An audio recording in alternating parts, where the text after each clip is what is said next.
Hello students, let's see this question.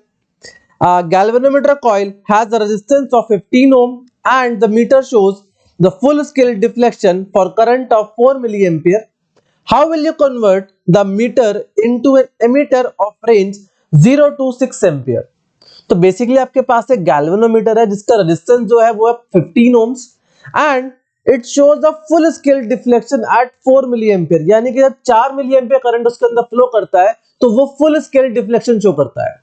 Now how will you convert the meter into an ammeter of range 0 to 6 ampere. अब आप इस metre से अगर आप चाहते हो कि 6 एम्पियर का करंट आप मेजर कर सको तो आप कैसे इस गैल्वेनोमीटर को कन्वर्ट करोगे एक एमीटर के अंदर.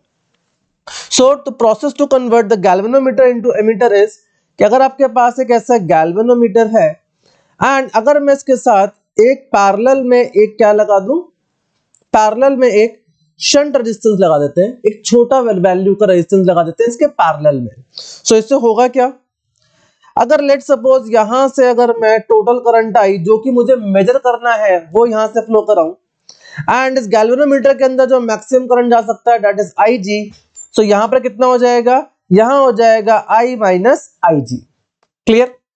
नाउ अब एक बात देखो, यहां पर I क्या है, I is the current to be measured, I is current to be measured. जो करंट आपको मेजर करना है वो I है. IG is the full scale deflection current, full scale deflection current, यानी कि वो करंट जिसपे गैल्वेनोमीटर जो है फुल स्केल डिफ्लेक्शन शो करता है. नाउ ये गैल्वेनोमीटर और ये रेजिस्टेंस जो है दो एक दूसरे के पैरेलल में है तो इसका मतलब दोनों के अक्रॉस जो पोटेंशियल होगा that will be same, potential drop जो होगा सेम होगा. सो इसका मतलब ये है कि IG into G this will be equal to I minus IG into S. Clear. So यहां पर देखो क्या आ जाएगा, अब IG that is the full scale deflection कितने पे है 4 मिली एम्पियर, तो ये हो जाएगा 4 इंटू 10 की पावर -3. गैल्वेनोमीटर G क्या है, गैल्वेनोमीटर का रेजिस्टेंस कितना है दैट इज 15 ओम, तो ये आ जाएगा into 15. This will be equal to I minus IG. I कितना है दैट इज 6 माइनस, क्योंकि हमें मैक्सिमम लिमिट जो है वो कितनी मेजर करनी है 6 एम्पियर की, तो I की वैल्यू कितनी हो जाएगी 6 हो जाएगी. नाउ IG कितना है, IG इज 4 इंटू 10 की पावर -3 इंटू S.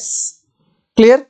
सो यहां से S की वैल्यू कितनी आ जाएगी, ये आ जाएगी 15 इंटू 4 दैट इज 60. ये हो जाएगा 60 इंटू 10 की power -3 divided by 6 minus 4 into 10 की पावर -3. नाउ अब ये जो 4 इंटू 10 की पावर -3 है ये 6 से कंपैरिजन में बहुत छोटा है, तो क्या करेंगे इसको यहां से निगलेक्ट कर सकते हैं. So this can be approximate as 60 into 10 की पावर -3 divided by 6. तो यहां से 6 से 60 कैंसिल, तो ये आ जाएगा 10. So from here you will get 10 की पावर -2 एम्पियर और I can say 10 milliampere as the current, sorry 10 milli ohm, sorry 10 milli ohm. Clear. क्योंकि हम रेजिस्टेंस मेजर कर रहे हैं तो यह आ जाएगा कितना 10 की पावर -2 ओम और 10 milli ohm as the resistance required to convert this galvanometer into an ammeter of range 0 to 6 ampere. So I hope you understand the question well. Thank you.